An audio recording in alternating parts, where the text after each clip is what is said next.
Sir, പത്തനംതിട്ടയിൽ Naranamoozhi cent Joseph ഹൈസ്കൂളിലെ അധ്യാപിക അവരുടെ 12 വർഷത്തെ ശമ്പള കുടിശ്ശിക ഏതാണ്ട് 52 ലക്ഷം രൂപ വരെ വരും.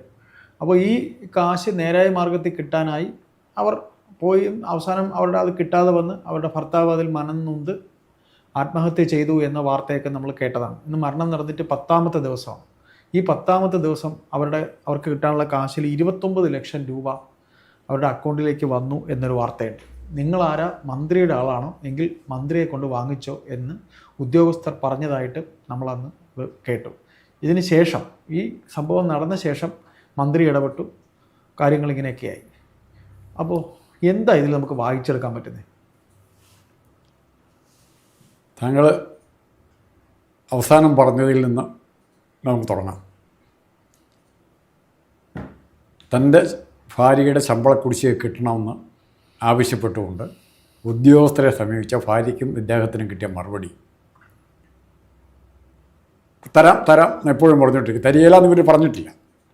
സഹി കേട്ട് ഇയാൾ ഹയറപ്സ്, മന്ത്രി വരെയുള്ള ഹയറപ്സിന് പരാതിയായിട്ട് കൊടുക്കുകയാണ്. മന്ത്രിയുടെ ഓഫീസിൽ നിന്നുള്ള ഡയറക്ഷൻ ഉണ്ടായിട്ട് പോലും ബന്ധപ്പെട്ട DEO ഓഫീസിലെ ഉദ്യോഗസ്ഥർ ഈ ഫണ്ട് റിലീസ് ചെയ്യാൻ തയ്യാറില്ല, ശമ്പളം റിലീസ് ചെയ്യാൻ തയ്യാറില്ല. അപ്പം കൂടുതൽ പ്രൊസീഡ് ചെയ്തപ്പോൾ ഇയാൾ അവിടുത്തെ ബന്ധപ്പെട്ട ഉദ്യോഗസ്ഥർ പറഞ്ഞത്, പറ്റുമെങ്കിൽ നിങ്ങൾ മന്ത്രിയുടെ അടുത്ത് പോയി മേടിച്ചോ. കാരണം മന്ത്രിക്ക് പരാതി പറഞ്ഞാൽ അവർക്ക് ഇഷ്ടപ്പെട്ടില്ല. മന്ത്രിയോട് ഈ തൻ്റെ പരാതി പറയാൻ പോയത് അവർക്ക് ഇഷ്ടപ്പെടാത്തതുകൊണ്ടാണെങ്കിൽ റെസ്പോൺസ് വന്നത്. ഉദ്യോഗസ്ഥർ വേണമെങ്കിൽ മന്ത്രിയുടെ അടുത്ത് പോയി മേടിച്ചു. ഇത് കാണിക്കുന്നത് ട്രേഡ് യൂണിയനുകളുടെ വളർച്ച, അത് വളർച്ച ഭീകരമായിട്ടാണ് വളരുന്നത്. അങ്ങനെ ആ വളർച്ച ഇന്ന് ആ ട്രേഡ് യൂണിയനുകളുടെ ശക്തിയെ ചോദ്യം ചെയ്യാൻ ആർക്കും പറ്റിയില്ല. മന്ത്രിതലത്തിൽ പോലും പറ്റാത്ത അവസ്ഥയായി. ഇതിന് പ്രധാനപ്പെട്ടമായ കാരണം ഞാൻ കാണുന്നത്, ഒന്ന്, കമ്മ്യൂണിസ്റ്റ് പാർട്ടികളിൽ CPM-ലും CPI പറഞ്ഞിട്ട് കാര്യമില്ല, കുറച്ച് ജോയിൻറ്റ് കൗൺസിൽ എന്ന് പറഞ്ഞാൽ അവർക്കുണ്ട് വിഭാഗങ്ങൾ, ഇത് NGO യൂണിയനിലൂടെ ഘടനാപരമായൊരു മാറ്റം വന്നു. കമ്മ്യൂണിസ്റ്റ് പാർട്ടിയുടെ പ്രധാന പ്രവർത്തകരെ, കേഡേഴ്സ്, ലോക്കൽ ലെവൽ വർക്കേഴ്സ്, സെക്രട്ടറിമാർ, ബ്രാഞ്ച് സെക്രട്ടറി, LC സെക്രട്ടറി ഒക്കെ ഒരു കാലത്ത് കർഷക തൊഴിലാളി, ചുമട്ടുതൊഴിലാളി, ചെത്തുതൊഴിലാളി ഇങ്ങനെയുള്ള താഴെയുള്ള മേഖലകളിൽ നിന്ന് ഡെയിലി വേജസിൽ മേടിച്ചുകൊണ്ടിരുന്ന ആൾക്കാരാണ് പലരും. അപ്പോൾ അവരാണ് കമ്മ്യൂണിസ്റ്റ് പാർട്ടിയുടെ പ്രധാന പ്രവർത്തകരും ഘടകങ്ങളുണ്ടായിരുന്നവരും. പക്ഷേ ക്രമത്തിൽ NGO യൂണിയനും അധ്യാപക സംഘടനകളും ശക്തമായി വരികയും ഇവരും പാർട്ടി പ്രവർത്തനത്തിൻ്റെ നിർലോഭം പ്രോത്സാഹിപ്പിക്കുകയും ഇവരിൽ പലരെയും സ്ഥാനാർത്ഥികളാക്കുകയും BJP-നൊക്കെ കോളേജിൽ നിന്ന് വന്നത്, KV തോമസ് കോളേജിൽ നിന്ന് വന്നത്, എല്ലാ പാർട്ടിയിലും വന്നിട്ടുണ്ട്. അപ്പോൾ ഈ സംഘടനാപരമായ ചേഞ്ച്, സ്ട്രക്ചറൽ ചേഞ്ച് താഴത്തെ വർഗത്തിനുള്ള ഏറ്റവും താഴെ വർഗത്തിനവരുടെ കമ്മിറ്റ്മെൻറ്റ് കുറയുകയും ഇവരുടെ താല്പര്യങ്ങൾ സംരക്ഷിക്കാൻ ചെയ്യുകയും ചെയ്യുക. ഇദ്ദേഹം നാളെ അവിടുത്തെ പാർട്ടി സെക്രട്ടറിയെ കണ്ടിട്ട് ബ്രാഞ്ച് സെക്രട്ടറിയെ കാണുന്നതിന് പകരം അവരുടെ യൂണിയൻ്റെ നേതാവിനെ കണ്ടാൽ മതി. അതിൻ്റെ പുറകെ യൂണിയൻ നേതാവിന് എന്തെങ്കിലും വേണ്ടത് കൊടുക്കാനോ കൊടുക്കാതിരിക്കാനോ ഏത് തരത്തിലാണോ അയാൾ കാണുന്നത് കണ്ടിരുന്നെങ്കിൽ ഈ പ്രശ്നം സാധിച്ചേനെ. ഇത് തന്നെയാണ് പോലീസ് അസോസിയേഷനിൽ. സർക്കിൾ ഇൻസ്പെക്ടറോ DYSP മുകളിലേക്കുള്ള ഉദ്യോഗസ്ഥന്മാരോ താഴെയുള്ള പോലീസ് ഉദ്യോഗസ്ഥർ ചെയ്യില്ല. ഒരാൾ ഇരിക്കാൻ 2 ഇരിക്കും. ഇത് തന്നെയാണ് ആരോഗ്യവകുപ്പിൽ. ഇതേ പാർട്ടി എല്ലാ ഡിപ്പാർട്ട്മെൻറ്റിലും. അപ്പോൾ കേരളത്തെ ജനങ്ങളെ, സാധാരണ ജനങ്ങളെ ശ്വാസം മുട്ടിക്കാനുള്ള സംഘടനാ സംവിധാനവുമായിട്ട് ഇരിക്കുന്നവരാണ് ഇവിടെ ഭരിക്കുന്നത്. പിണറായി വിജയൻ ഒന്നും മിണ്ടാൻ പറ്റിയില്ല. അവരുടെ പാർട്ടി ഫണ്ടൊക്കെ ചെല്ലുന്ന ഇവരുടെ അതാണ് പ്രധാന പ്രശ്നം. ഇവിടെ ഇപ്പം 150ാമത്തെ വർഷം ആഘോഷിക്കാം. എത്ര ലക്ഷം കോടിയെ ചിലവാക്കാൻ പോകുന്നത് ഓരോ കാര്യത്തിനും. അതുമാത്രമല്ല സാർ, ഇവരുടെ സംഘടന ഒരു പരിപാടി നടത്താനാണെങ്കിൽ സാർ തുടക്കത്തിൽ പറഞ്ഞ പോലെ ചെത്ത് തൊഴിലാളികളെടുത്തോ കൈത്തറി തൊഴിലാളികളെടുത്തൊക്കെ പൈസയ്ക്കാണെങ്കിൽ ഒരു 10 പ്രാവശ്യം കയറി ഒരു 10 പ്രാവശ്യം കയറി ഇറങ്ങേണ്ടി വരും. എന്നാൽ തന്നെ എത്രയെങ്കിലും കിട്ടാൻ പാടായിരിക്കും. ആ സ്ഥാനത്ത് ഇവരുടെ ആകുമ്പോൾ ഒരു ഫണ്ട് ചോദിച്ചാൽ ടപ്പേന ഫണ്ട് വരും. എത്ര വേണേ കിട്ടും. ഒരു ട്രാൻസ്ഫറിനും കാശ് മേടിച്ചാൽ മതി. അപ്പോൾ ഇപ്പോൾ മധ്യവർത്തികളുടെ ഇടയിലാണ്, ചില സമൂഹത്തിലെ മധ്യവർഗത്തിലുള്ളവരുടെ ഇടയിലാണ് സംഘടന നിയന്ത്രിക്കുന്നത്. അതിൻ്റെ മുകളിലുള്ള അവരുടെ ഏക ചുമതല എന്ന് പറഞ്ഞാൽ അതിൻ്റെ മുകളിലുള്ളവരുടെ താല്പര്യം സംരക്ഷിക്കുക എന്നുള്ളതാണ്. താഴെയുള്ളവരുടെ അല്ല, അവരുടെ മുകളിലുള്ളവരുടെ താല്പര്യം സംരക്ഷിക്കുക എന്നുള്ള ഒറ്റ ഉദ്ദേശത്തിൽ അവർക്ക് ചെയ്യുന്നത്. ഇപ്പോൾ നിങ്ങളിത് അറിയണമെങ്കിൽ കേരളത്തിലെ സർക്കാർ ജീവനക്കാർക്കും അധ്യാപകരുൾപ്പെടെയുള്ളവർക്ക് പെൻഷനും മറ്റ് ആനുകൂല്യങ്ങളും പല പ്രാവശ്യം താമസിക്കാറുണ്ട്. ട്രാൻസ്പോർട്ട് ജീവനക്കാരനൊക്കെ അത് ആരും പരിഗണിക്കുന്നില്ല. ഇവരുടെ ഇപ്പോഴും പെൻഷൻ കുടിശ്ശികയൊക്കെ കിട്ടാനുള്ള അല്ലെ സാലറി കുടിശ്ശിക കിട്ടാനുള്ള കോളേജ് അധ്യാപകരുണ്ട്, ഇഷ്ടം പോലെയുണ്ട്. എന്തുകൊണ്ട് ഒരു സമരം ഉണ്ടാകുന്നില്ല? അതിൽ ആ ചോദ്യത്തിന് ഉത്തരം കിട്ടുമ്പോൾ ഇത് കിട്ടും. എന്തുകൊണ്ടൊരു സമരം ഉണ്ടാകുന്നില്ല?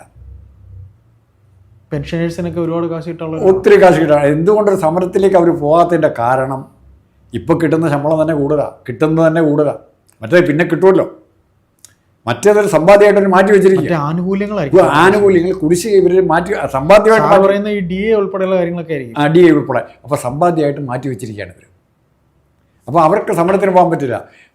ബാങ്ക് എംപ്ലോയി സമരം ചെയ്ത് കേട്ടിട്ടുണ്ടോ? അടുത്തെങ്ങാനും അനിശ്ചിതകാല സമരം എന്ന് പറഞ്ഞാൽ കേട്ടിട്ടുണ്ടോ? എല്ലാ ബാങ്കും സ്വകാര്യവൽക്കരിക്കുക, എന്നിട്ടും അനിശ്ചിതകാല സമരമില്ല. എന്താ കാര്യം? കാരണം അവരൊക്കെ സുരക്ഷിതരാണ്. പിന്നെ മാത്രമല്ല, ഡയസ്നോൺ വന്നു കഴിഞ്ഞാൽ പണ്ട് 50, 150 അല്ലെങ്കിൽ 200, 500 രൂപ ദിവസം നഷ്ടപ്പെട്ടിരുന്ന ഒരു ദിവസം സമരത്തിൽ നഷ്ടപ്പെടുമായിരുന്നെങ്കിൽ ഇന്ന് 10,000, 5,000 ഒക്കെ ആയിരിക്കും നഷ്ടപ്പെടുന്നത്. 1000 നഷ്ടപ്പെടുമായിരിക്കും. 4 ദിവസം സമരം ചെയ്യാൻ 4,000 രൂപ പോകുമെങ്കിൽ എത്ര തൊഴിലാളി സമരം ചെയ്യാൻ പോകും?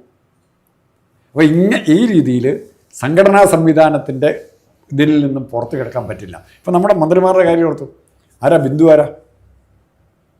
അവർ അധ്യാപികയാണ്, കോളേജ് അധ്യാപികയാണ്. എങ്ങനെ അധ്യാപിക? പ്രിൻസിപ്പൾ എന്തൊക്കെയായിരുന്നു? അല്ല, പ്രിൻസിപ്പൾ തെറ്റായ രീതിയിൽ അവർ പ്രൊമോട്ട് ചെയ്യപ്പെടുകയാണ് ചെയ്യുന്നത്. അത് രസകരം തന്നെയാണ്. ജോലി കിട്ടിയത് പോലും പൈസ കൊടുത്ത് ആ രീതിയിലുള്ള സംഭവങ്ങളാണ്. വീണ ജോർജ് പിന്നെ പുറത്തുനിന്ന് വന്നാന്ന് വിചാരിക്കാം, ചാനലിന് പത്രപ്രവർത്തകൻ പോലെ വന്നായിരിക്കാം. ഇത് നടന്നിരിക്കുന്നത് വീണ ജോർജിൻ്റെ എല്ലാ കാര്യത്തിലും ഇടപെടുന്ന വീണ ജോർജിൻ്റെ ജില്ലയിൽ തന്നെ, പത്തനംതിട്ട തന്നെ പല പ്രശ്നങ്ങളും ഉണ്ടാകുന്നത്. അവരുടെ ജില്ലയിലുണ്ടായിരിക്കുന്ന പ്രശ്നങ്ങൾ, എല്ലാ രംഗത്തും ഉണ്ടായിരിക്കുന്ന പ്രശ്നങ്ങൾ മാത്രം ഒന്ന് ആലോചിച്ചെങ്കിൽ അവർക്ക് അതിനെക്കുറിച്ചൊന്നും സംസാരിക്കാൻ സമയമില്ല. ക്യാപ്റ്റൻ എല്ലാം നോക്കാൻ ക്യാപ്റ്റൻ ഉണ്ടെന്ന് പറയാം. അപ്പോൾ ഇങ്ങനെ പിണറായി വിജയനെ പുകഴ്ത്തിക്കഴിഞ്ഞാൽ, അല്ലെ പിണറായി വിജയൻ്റെ സംഘടനയിൽപ്പെട്ട ആൾക്കാരാണെന്നുണ്ടെങ്കിൽ എന്ത് ചെയ്താലും ഒരു കുഴപ്പമില്ല. അല്ല സാർ, ഈ മന്ത്രിയോട് പറഞ്ഞാൽ മതി എന്നൊക്കെ പറയുമ്പോൾ മന്ത്രി ലെവലിൽ ഇത് അറിഞ്ഞിട്ട് തിരിച്ചെന്താ ഇവർക്കെതിരെ നടപടി എടുത്തത്? നമ്മൾ ചെന്ന് ഇപ്പം മന്ത്രി പറഞ്ഞിട്ടും കൂടെയാണ് എന്ന് പറഞ്ഞു. മന്ത്രിയുടെ ഇലക്ഷൻ ഏത് മന്ത്രി എന്ന് ചോദിച്ചാൽ പിന്നെ മന്ത്രിക്കൊക്കെ എന്ത് വില? ഇവിടെ ബന്ധപ്പെട്ട മന്ത്രി ആരാ? വിദ്യാഭ്യാസ മന്ത്രി ബിന്ദുവിൻ്റെ അല്ലെങ്കിൽ വീണ ജോർജിൻ്റെ ഒക്കെ ഇലക്ഷൻ ഫണ്ടിലേക്ക് ലക്ഷങ്ങൾ കൊടുക്കുന്നുണ്ടോന്ന് ഈ സംഘടനകൾ. പ്രവർത്തകരെ വിട്ടുകൊടുക്കും പ്രവർത്തിക്കാൻ. അവരെ എതിർക്കാൻ പറ്റുമോ? ആലോചിച്ച് നോക്ക്. നാളെ ഈ ഭാവം പിടിച്ച ഈ ഒറ്റ അധ്യാപികയെ കൊണ്ട് അല്ലെങ്കിൽ അവരുടെ ഭർത്താവിനെ കൊണ്ട് അവർ അയാൾ ചെയ്ത സംഭവം വെറുതെയല്ല. അയാളുടെ മകന് പഠിപ്പിക്കാൻ വിദ്യാഭ്യാസ ഫീസ്, കോളേജിലെ ഫീസ് കൊടുക്കാൻ കാശില്ല, പുറത്താക്കപ്പെടുന്ന സാഹചര്യം ഉണ്ടാകുന്നു, പരീക്ഷ എഴുതാൻ പറ്റുന്ന സാഹചര്യം ഉണ്ടാകും. അയാൾ എന്ത് ചെയ്യും എന്ന് പറയാം. അയാൾ ഇന്ന് ഇവിടെ ഒരു വിപ്ലവ പ്രസ്ഥാനം ഉണ്ടായിരുന്നെങ്കിൽ, ഇപ്പോഴും ഞാൻ പറയുന്നു, നമ്മൾ നക്സലൈറ്റുകൾ അടിച്ചമർത്ത് വളർത്തി എന്നൊക്കെ പറയുമ്പോൾ അങ്ങനെ ഈ ചിന്ത, ഈ പ്രതിഷേധം എല്ലാം കൂടെ എവിടെ എത്തുമെന്നറിയാമോ? എല്ലാ കള്ളന്മാരും കൂടെ ചേർന്ന് എല്ലാ പാർട്ടിക്കാരുടെ ചേർന്ന് ജനങ്ങളുടെ അവകാശങ്ങളെ തുടർച്ചയായിട്ട് അടിച്ചമർത്തുമ്പോൾ ഉറപ്പായും പ്രതിഷേധ രംഗത്ത് വരും. അത് ഓർക്കാതെ നമ്മൾ ഇത്തരം കാര്യങ്ങളെ വിലയിരുത്താൻ പോയിട്ട് കാര്യമില്ല. ഈ ക്രൂരതയ്ക്കെതിരായിട്ട് ഇവിടെ ആരെങ്കിലും പ്രതികരിച്ചോ? ഏതെങ്കിലും ബുദ്ധിജീവികളോ സാംസ്കാരിക നായന്മാർ പ്രതികരിച്ചോ? ഇന്ന് ക്യൂബയിലെ കാര്യത്തിന് ഫണ്ട് ഇവിടുന്ന് കേരളത്തിന് ഇന്ത്യയിൽ നിന്ന് പിരിച്ചു കൊടുക്കുക. ക്യൂബൻ അത് ആ പരിഗണനയെങ്കിലും, ക്യൂബയിലുള്ള ജനങ്ങളോടുള്ള പരിഗണനയെങ്കിലും ആർക്ക് വേണ്ടേ? ഇവിടുത്തെ ജനങ്ങളോട് വേണ്ടേ? ഇവിടുത്തെ തൊഴിലാളികളോട് വേണ്ടേ? അവിടെ മാത്രം മതിയോ? എന്നിട്ട് അന്തർദേശീയ രാഷ്ട്രീയം പറയുക. അതാണ് ഇന്നത്തെ നമ്മുടെ മുഖമുദ്രയാക്കി മാറ്റിയിരിക്കുന്നത്. വലിയ വായിൽ വർത്തമാനം പറയുക, വലിയ കാര്യങ്ങൾ പറയുക, അതിൻ്റെ പുറകെ നമ്മൾ പൊക്കുക. അതിനെ അനുകൂലിച്ച് മുദ്രാവാക്യം വിളിക്കാൻ പറ്റുന്ന കേഡേഴ്സിനാണ് ഉണ്ടാക്കിയിരിക്കുന്നത്. എന്ത് ചെയ്താലും അതിന് ആ കേഡേഴ്സിൻ്റെ ബലത്തിലാണ് ഇത് ചെയ്യുന്നത്. ഇവരൊരു പ്രതിഷേധ സമരത്തിന് പോകാൻ ഇവർക്ക് പറ്റും? ഒറ്റയ്ക്ക് ഇവരുടെ കൂടെ എത്ര അധ്യാപകരുണ്ടായിരുന്നു അവിടെ? ആലോചിച്ച് നോക്കണം. ഇവരുടെ കൂടെ ഒരു ദിവസം പണി മുടക്കാൻ പറ്റിയ സ്കൂളിലെ ടീച്ചേഴ്സിന്. സാർ, അത് പറയുമ്പോൾ ഉദ്യോഗസ്ഥരുടെ കാര്യത്തെക്കുറിച്ച് നമ്മൾ പറയാനാണെങ്കിൽ, ഇതിപ്പം ആ ടീച്ചറുടെ ഭർത്താവാണ് മരിച്ചത്. ഈ നവീൻ ബാബു എന്ന് പറയുന്ന ഉദ്യോഗസ്ഥൻ ഇത്രയും ഒരു കറപ്ഷൻ എന്ന് പറയുന്ന 7 അയലത്ത് പോകാത്തൊരു ഉദ്യോഗസ്ഥനാണ്. ആ റവന്യൂ വകുപ്പിലെ ഉദ്യോഗസ്ഥൻ്റെ മരണത്തിന് ശേഷം ഈ റവന്യൂ വകുപ്പിലെ ഉദ്യോഗസ്ഥർ എത്ര അദ്ദേഹത്തിൻ്റെ കൂടെ നിന്നു? ആരും നിന്നില്ല. ഹാരിസിനെ ഒറ്റ കൊടുത്തില്ല. ഹാരിസിന് അത് പറയേണ്ടി വന്നില്ലേ? ഡോക്ടർ ഹാരിസിന് ആ പാവം ഡോക്ടർക്ക് പറയേണ്ടി വന്നു, എന്റെ ഒപ്പം നിന്ന എന്റെ കൂട്ടുകാർ തന്നെയാണ് എന്നെ ചതിച്ചത്. അപ്പൊ ഇത് പിണറായി വിജയന്റെ സ്റ്റൈല് സാർ. അത് ഇവിടുത്തെ നമ്മൾ കാലാകാലങ്ങളെ കണ്ടിട്ടുള്ള ഈ ഹിപ്പോക്രസി ഇല്ല സാർ, അതല്ലേ സാർ ഇവിടെ കാണുന്നത്? ഹിപ്പോക്രസി അല്ല സാർ, ഇത് പക്ക ചീറ്റിംഗ് ആണ്. ഹിപ്പോക്രസിയെ മറികടക്കുന്ന ചീറ്റിംഗ് ആണ്. ഹിപ്പോക്രസി ഞാൻ വലിയ പുള്ളിയാന്ന് കാണിക്കുന്ന പൊങ്ങച്ചം കാണിക്കുന്നത് മാത്രമല്ല, അതിനെയും കൂടെ മറികടന്നുള്ള ചീറ്റിംഗ് ആണിത്. ജനാധിപത്യത്തിലെ പുഴുക്കുത്തുകളാണ് ഇവരൊക്കെ. പുഴുക്കുത്തെന്ന് പറയണ്ട, പുഴുക്കുത്തുകളാണ് കൂടുതലുള്ളത്. പുഴുക്കുത്തം അല്ലാത്തവരില്ല. മുമ്പൊക്കെ ഇത്തരത്തിൽ ജനാധിപത്യത്തിൽ ഡെമോക്രസിയിൽ ഇതേപോലുള്ള ഉദ്യോഗസ്ഥരെയൊക്കെ പരിധിയിൽ എ കെ ഗോപാലിന്റെ ഒക്കെ കാലത്താണ് എ കെ ഗോപാലിനെ പോലുള്ള കമ്മ്യൂണിസ്റ്റുകാരുള്ള കാലത്താണ് പോലെയുള്ള മന്ത്രിമാരെ മുണ്ടും മടക്കി കുത്തി ആ ഡി ഓഫീസിലെ കാര്യമില്ലും. ഇത് പത്തനംതിട്ട രാഷ്ട്രീയക്കാരല്ല, DYFI ഇല്ലേ, യൂത്ത് കോൺഗ്രസ് ഇല്ലേ. DYFI കുറിച്ചൊന്നും പറയില്ല സാർ, നാണം കെട്ടവന്മാർ. അല്ല, യൂത്ത് കോൺഗ്രസ്സുകാരല്ലേ, എത്ര പേരുണ്ട് അവിടെ. ഇന്നത്തെ യൂത്തിനൊന്നും അതിനൊന്നും നേരെയില്ല. ഇന്നത്തെ യൂത്തിനൊന്നും കരിയോയിൽ ഒഴിക്കാൻ നേരമുണ്ട്. അത് സാർ ഇന്നലെ പറഞ്ഞ പോലെ കരിയോയിൽ ഒഴിച്ചുകൊണ്ട് ഇന്നലെ സുരേഷ് ഗോപി അവിടെ വന്നു, അത് വരുത്താൻ വേണ്ടി ചെയ്തു. അത്രേ ഉള്ളൂ. അപ്പോൾ ഇതിൽ നമുക്ക് മനസ്സിലാക്കാനുള്ളത് ഡോക്ടർ ഹാരിസിന്റെ വാക്കുകളും അല്ലെങ്കിൽ എന്താ പറയുക കൂടെ നിന്നുകൊണ്ട് അവർ തന്നെ ഇപ്പോൾ ഏത് മന്ത്രി എന്ന് ചോദിക്കാനുള്ള ഒരു ധൈര്യം ഉണ്ടായില്ല സാർ. അതൊക്കെ തന്നെ നമുക്ക് ഭയങ്കര അതിശയമാണ് തോന്നുന്നത്. അല്ല, അത് ആ ചോദ്യം നീതിയുടെ ഭാഗത്ത് നിൽക്കുന്ന ഒരു ഉദ്യോഗസ്ഥനാണ് അത് ചോദിക്കുന്നെങ്കിൽ, മന്ത്രിയുടെ ഭാഗത്ത് നിന്ന് തെറ്റായ ഒരു ഉത്തരവ് വന്നതിനാണ് ചോദിക്കുന്നെങ്കിൽ നമുക്ക് പ്രോത്സാഹിപ്പിക്കാം. അത് പറയാം. ഇപ്പൊ ഹാരിസ് പറഞ്ഞാൽ പ്രോത്സാഹിപ്പിക്കാം. പക്ഷെ ഇത് അങ്ങനെയല്ല. അന്യായത്തിന് കൂട്ടു നിൽക്കാനാണ് അധികാരികൾ. ആ അന്യായം ചെയ്തുകൊണ്ടിരിക്കുന്ന ഉദ്യോഗസ്ഥനോട് നിലക്ക് നിർത്താൻ പറ്റുന്നില്ല. പിന്നെ ഒരു ചെറുവിരൽ അനക്കാൻ പറ്റില്ലല്ലോ. ഇത്രയും വലിയ തടിയുണ്ടായിട്ട് കാര്യമൊന്നുമില്ല. ശരീരത്തിന്റെ വലിപ്പം കൊണ്ട് കമാൻഡിംഗ് പവർ ഉണ്ടാകില്ല. അപ്പൊ ഇതിന്റെ അന്വേഷിച്ച് SFIക്കാരുടെ തോളൊക്കെ വാർഷികം വൈസ് ചാൻസലർക്കും അല്ല രജിസ്ട്രാർക്കിട്ടും വൈസ് ചാൻസലർക്കിട്ടും കല്ലെറിഞ്ഞിട്ട് കാര്യമില്ല. SFIക്കാരുടെ തോളൊക്കെ കൈ ചാടിക്കൊണ്ടിരിക്കും. ഇതിന്റെ അന്വേഷണം ചെന്ന് എത്തുമ്പോൾ CPM-കാരായിട്ടുള്ള സർവീസ് സംഘടനയിലെ നേതാക്കൾക്ക് തന്നെ ഒരു ആക്ഷൻ പോലും എടുത്തില്ല ഇതുവരെ. കൊടുക്കാതെ നേതാക്കൾക്ക് തന്നെയായിരിക്കും. അല്ലെ, ഇതുവരെ ഇത്ര നാൾ ഇത് വെച്ചുകൊണ്ടിരുന്നിട്ട് കൊടുക്കാത്തതിന് ഒരു നടപടി പോലും എടുത്തില്ലല്ലോ. അതാണ് ചോക്ക്. ഒരു നടപടിയെങ്കിലും ഏതെങ്കിലും പൈസ കൊടുത്തു. എന്തുകൊണ്ട് ഇത്ര പിന്നെ എന്തിനു സാർ ഇങ്ങനെ ബംബാസ്റ്റിക് ന്യായമൊക്കെ അവർ പറയണേ? അതേ ഉള്ളൂ. അത് ജനം തിരിച്ചറിഞ്ഞിട്ടുണ്ടെങ്കിൽ നല്ലത്. തിരിച്ചറിഞ്ഞില്ലേ പിന്നെയും അടുത്തൊരു 5 വർഷം കൂടെ ഇതേപോലൊരു കഥ വീണ്ടും ഉണ്ടാവും. ഇത് ഒരു കഥയല്ല, പല കഥകൾ.